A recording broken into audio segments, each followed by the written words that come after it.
Oke, Assalamualaikum warahmatullahi wabarakatuh. Kabar baik untuk hari ini ya, teman-teman semua. Kita lanjut. Kemarin kita sudah bicara pengadilan niaga, kemudian yang kita lakukan sampai keputusan, kemudian upaya hukum juga sudah kita bahas. Sekarang kita akan masuk pasca putusan itu dan tidak ada pencabutan putusan atau istilahnya dilanjutkan dengan bagaimana eksekusi pasca putusan, kita akan lihat pada bagian ini. Ini ya, kemarin kita sudah lihat ya, putusan pilot. Kemungkinannya di sini yang pertama adalah pencabutan putusan pilot yang kemarin bisa karena hartanya ternyata setelah dicek tidak mencukupi ya. Yang kemudian upaya hukum kemarin ingat tidak ada banding ya, hanya kasasi saja dan nanti bisa diikuti oleh peninjauan kembali. Dan sekarang kita masuk ke eksekusinya sebenarnya seperti apa sih untuk perkara kepilotan.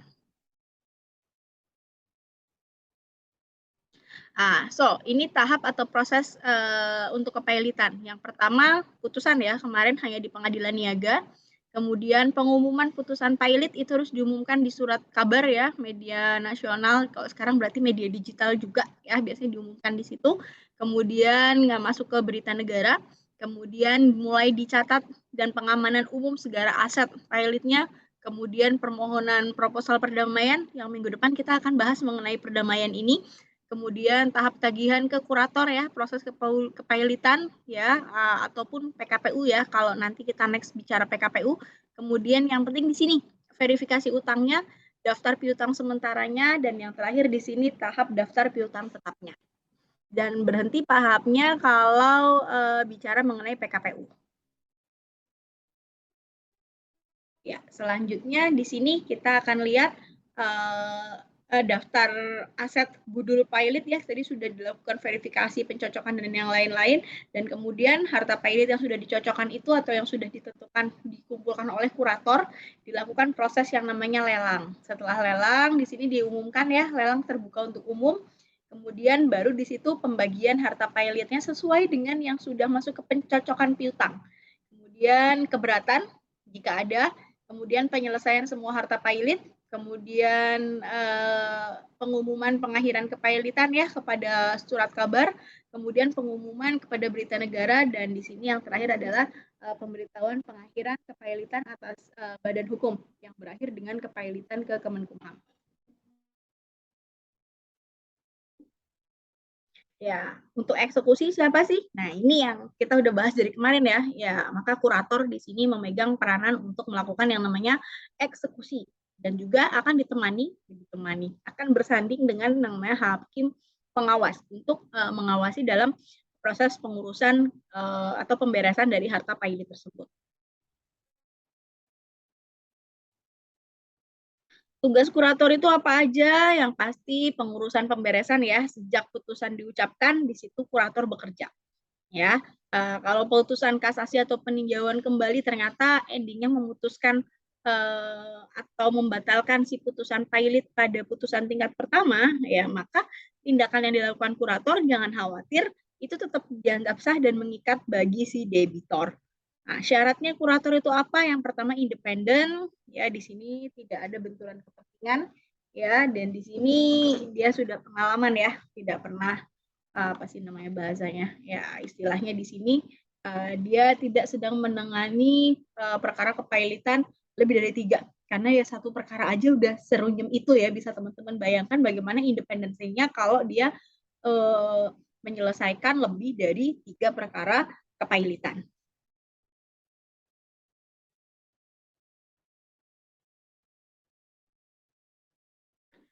Pelaksanaan eksekusinya seperti apa? Nah, dalam perkara kepailitan, putusan pilot kurator. Dalam hal perkara kepailitan nggak ada yang memimpin eksekusi ya, karena intinya adalah pemberesan dan si kurator sendiri juga nggak bisa dikatakan memimpin karena dia juga di bawah pengawasan dari hakim pengawasnya. Nah, sekarang kita masuk ke pengertian pengurusan budul atau si harta pilotnya. Ya, bahaslah gampangnya semua proses ya perbuatan yang dilakukan oleh kurator di sini sejak putusannya dijatuhkan ya di sini sampai dengan kepailitan berakhir. Karena berakhirnya kepailitan ini macam-macam ya, baik di pembatalan atau karena pencabutan ya dari putusan atau karena perdamaian yang mungkin kita akan pelajari dan ataupun sampai dengan harta pilot diberikan kepada kreditor dalam kondisi insolvent ya dan rencana perdamaian ditolak. Jangka waktu pengurusan harta pilot di sini ya sejak salinan diterima ya oleh debitor, kemudian di sini harta pilot menjadi insolvent dan di sini kurator sudah harus mulai bekerja keras di sini untuk melakukan pemberesan terhadap hartanya si debitor. Ini istilahnya zero hour principle ya, istilahnya tanggung jawab kurator dengan prinsip zero hour ya, di mana sejak jam 00 putusan waktu setempat, sejak saat itu maka kurator mulai bekerja ya di sini. Dalam ketentuan di sini bahwa kurator tetap berwenang melaksanakan tugasnya walaupun di sini ada putusan kasasi ataupun PK.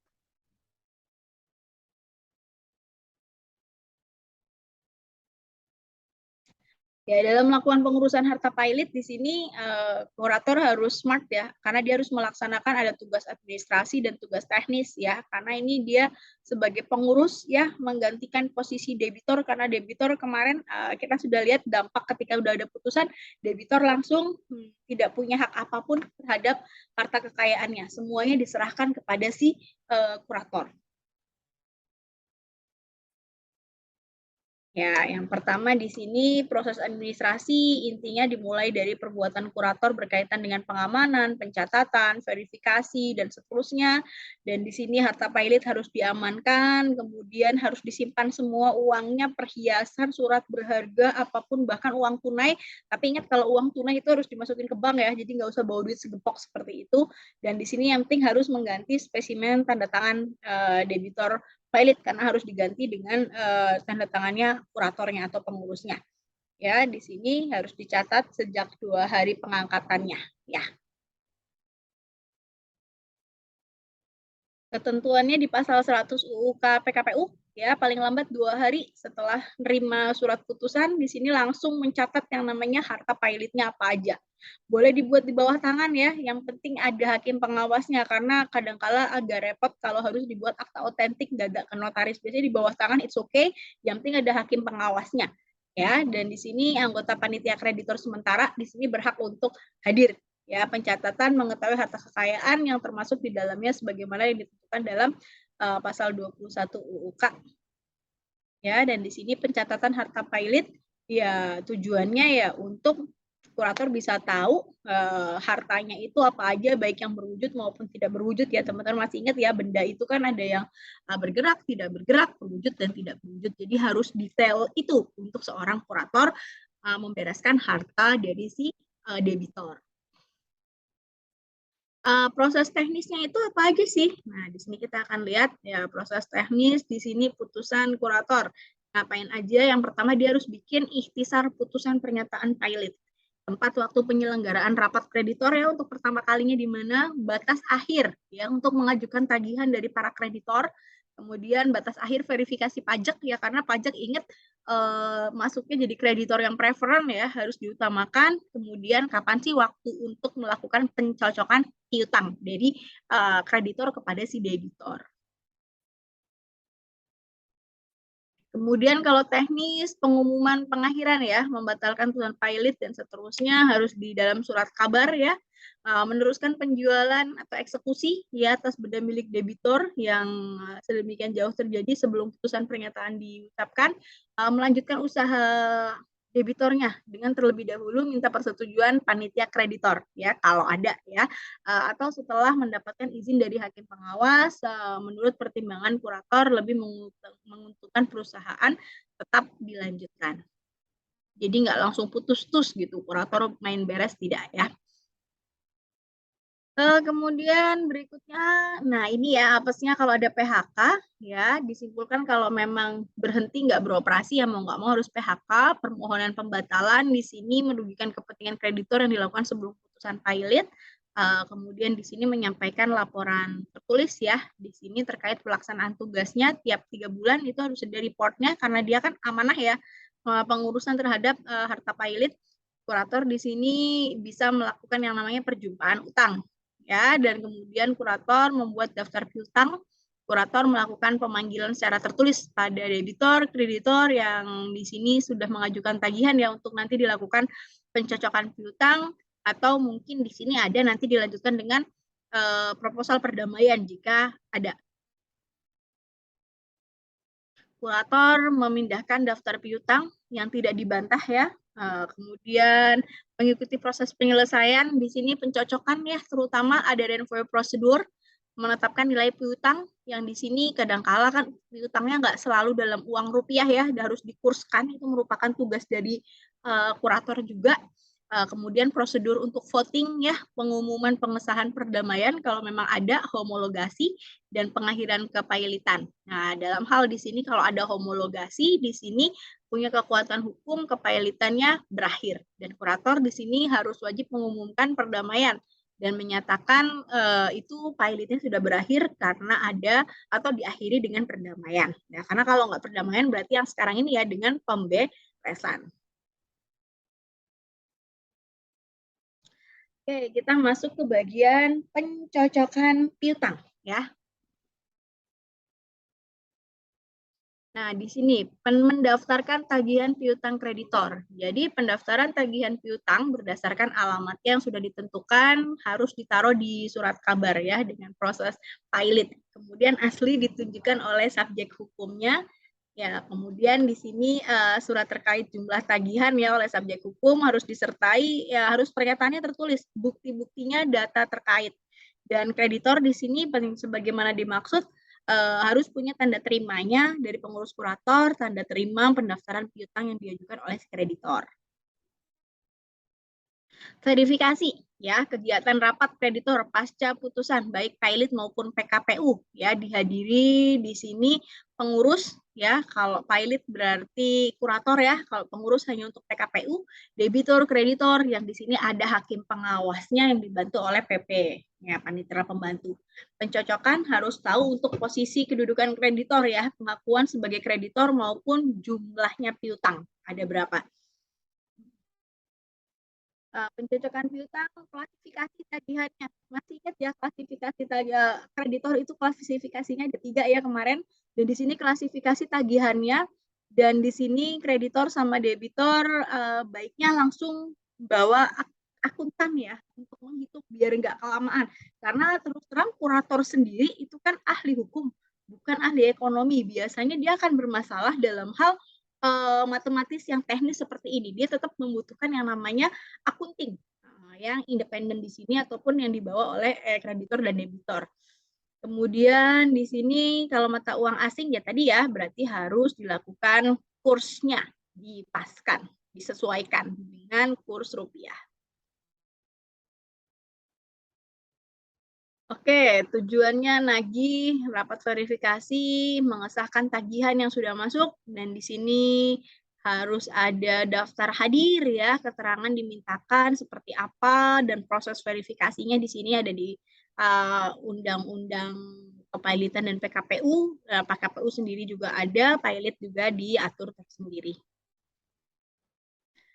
Prosedurnya mulai dari kurator memberikan penetapan rapat ya, paling enggak 2 hari tadi ya, dan situ harus lengkap ya, nama, alamat, pekerjaan dari si debitor, kemudian nama hakim pengawasnya siapa, pekerjaan kurator, kemudian anggota panitia kreditor sementara ya, dan di sini adalah penyelenggaraan rapat pertamanya di mana. Semua tagihan di sini diberikan kepada pengurus ataupun kurator. Pengurus hanya PKPU ya, perlu diingat. Dan di sini kurator mulai mencocokkan piutang tersebut dengan catatan dari si debitor. Piutang yang diakui masuk dalam daftar piutang yang diakui. Prosesnya ada piutang yang dibantah, masuk ke piutang yang dibantah tersendiri, kemudian pengurus membuat panggilan kepada kreditor untuk bisa hadir di rapat pencocokan piutang. Hakim pengawas di sini juga bikin daftar ya, dapat memberikan bantahan atau untuk disumpah mengakui bantahannya. Apabila kalau ada bantahan tapi nggak bisa diselesaikan hakim pengawas, maka di proses PKPU dan bila pilot bisa dilihat rapat verifikasi berakhir. Di sini harus membuat daftar piutang sementara ataupun tetap, diberitahukan kepada kepaniteraan pengadilan niaga kalau proses ini sedang berlangsung. Jenis piutang di sini ada 3 daftar piutang ya. Ya harus ada yang diakui sementara atau yang memang dibantah ya. Jenis tagihan kreditor juga selanjutan dari itu ya. Jadi mulai dari diakui tagihannya masuk dalam daftar yang diakui daftar piutangnya, kemudian yang diakui sementara berarti daftar sementara, kalau yang ditolak ya harus dimasukin ke daftar piutang yang ditolak. Ya, tujuannya apa sih rapat verifikasi? Ya, untuk tahu mencocokkan tagihannya ya, karena tagihannya di sini mengesahkan tagihan yang masuk. Nah, ini debitor agar dapat memberikan keterangan yang dimintakan penyelesaian utangnya ya kepada para kreditor, biar dia bisa lihat kondisi keuangan debitor. Di dasar hukumnya, baik proses PKPU maupun kepailitan ada di situ ya.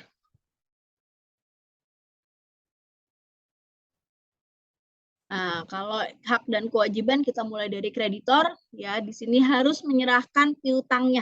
Ya karena emang tujuan utamanya kan ini ya.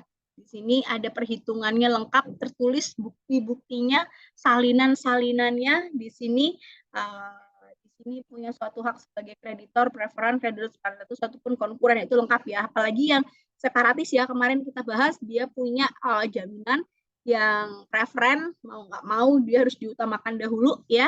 Dan di sini konkuren yang dianggap sama. Kemudian di sini berhak meminta suatu tanda terima dari kurator ataupun pengurus kalau untuk PKPU. Kalau debitor apa ya wajib hadir ya untuk pencocokan piutang, untuk kasih keterangan ya, diminta hakim pengawas sebab kepailitan dan kondisi harta pailitnya sekarang seperti apa.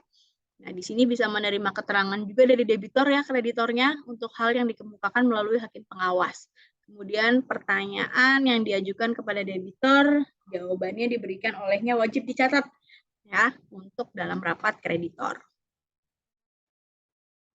Hak dan kewajiban pengurus ataupun kurator dalam pencocokan piutang, ya di sini diserahkan oleh kreditor dengan catatan yang telah dibuat ya. Nah, catatannya apa aja piutangnya, berunding ya dengan kreditor ya untuk penagihannya seperti apa, minta kepada kreditor memasukkan surat yang belum diserahkan ya, mau ada yang ketinggalan, dan di sini masuk piutang yang disetujui dalam daftar piutang sementara yang diakui, sedangkan yang dibantah harus dilengkapi dengan alasannya untuk daftar tersendiri. Kalau kurator, ya di sini ya dibubuhkan catatan terhadap setiap piutang. Apakah menurut kurator di sini diistimewakan ya, preferen, apakah dia separatis ya di situ. Kemudian apabila kurator hanya membantah adanya hak didahulukan atau adanya hak menahan benda, piutang yang bersangkutan dimasukkan dalam daftar. Kemudian menyediakan kepaniteraan pengadilan ya masing-masing 7 hari setelah pencocokan 7 hari sebelum pencocokan piutang, dan di sini wajib memberitahukan dengan surat adanya daftar kepada kreditor yang sudah dikenal, tuh bukan dikenal secara personal ya, yang sudah mengajukan pencocokan piutang, disertai panggilan untuk melakukan pencocokan piutang.